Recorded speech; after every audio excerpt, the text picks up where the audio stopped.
In this video I'm going to explain the process of how to replace the driveshaft gaiters and the Reluctor ring on the Porsche 996 front drive shafts. These are as fitted to the Carrera 4 and also on the turbo cars. They'll be on the C4S as well.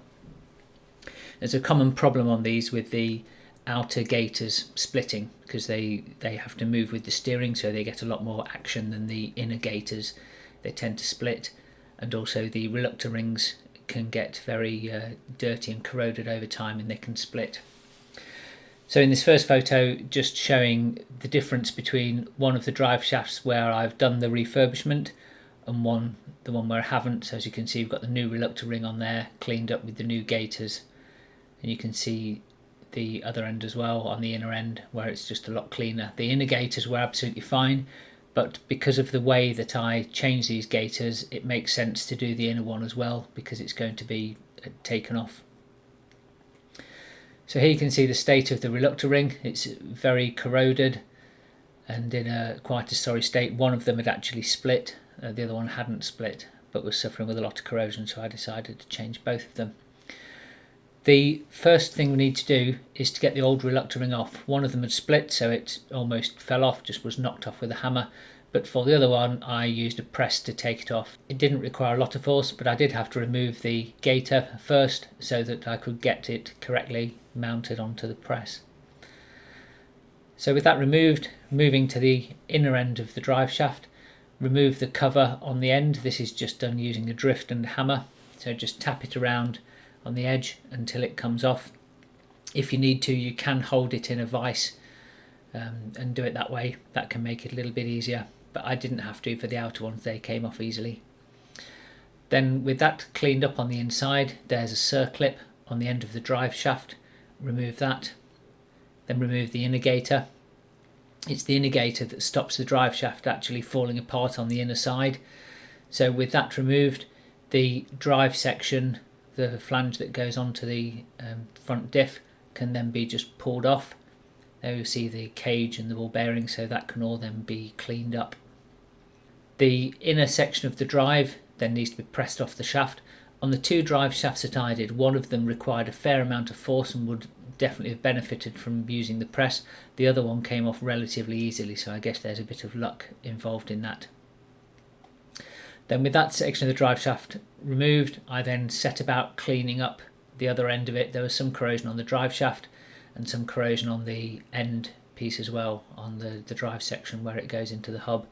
So I made sure I put the gaiter back on first before I do this to try and keep as much dirt out as possible. I did this using a wire brush and a needle scaler. So when it's cleaned up, I then ran around the section where the Reluctor ring mounts with a file, just to make that properly clean, and then the new Reluctor ring goes on. The new Reluctor ring is heated up first, so I heated this up with a blowtorch, and the outer section of the drive is rested on a vise. It's not actually clamped in the vise, it's just resting on the jaws there, and with the Reluctor ring heated up until it turns blue, it's then dropped into place. It doesn't go fully home by just heating it up like that. I then used a drift and a hammer to get it all the way home so that it's flush. Here you can see the new Reluctor ring mounted on the shaft.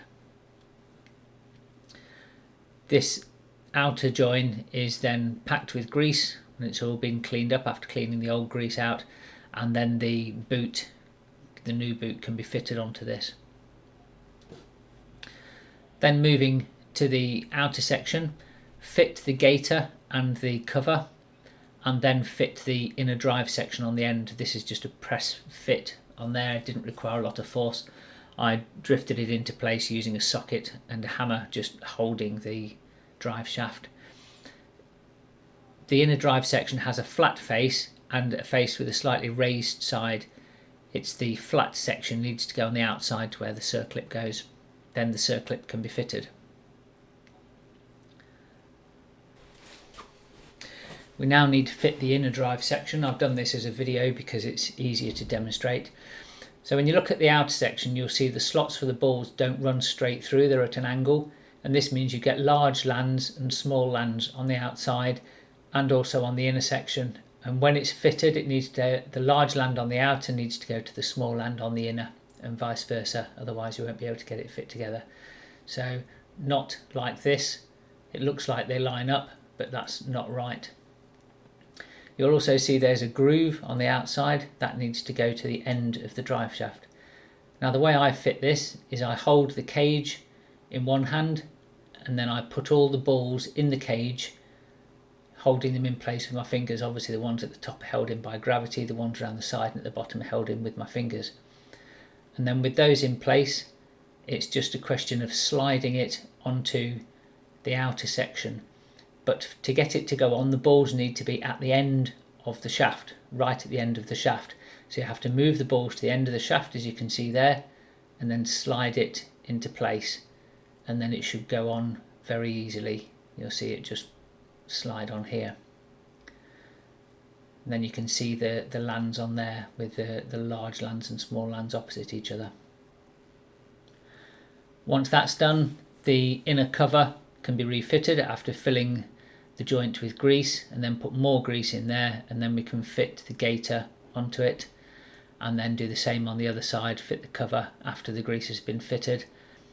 And then once the covers are on, the clips can go on and they're tightened up with the pliers. It probably took me about an hour and a half per shaft to do the work.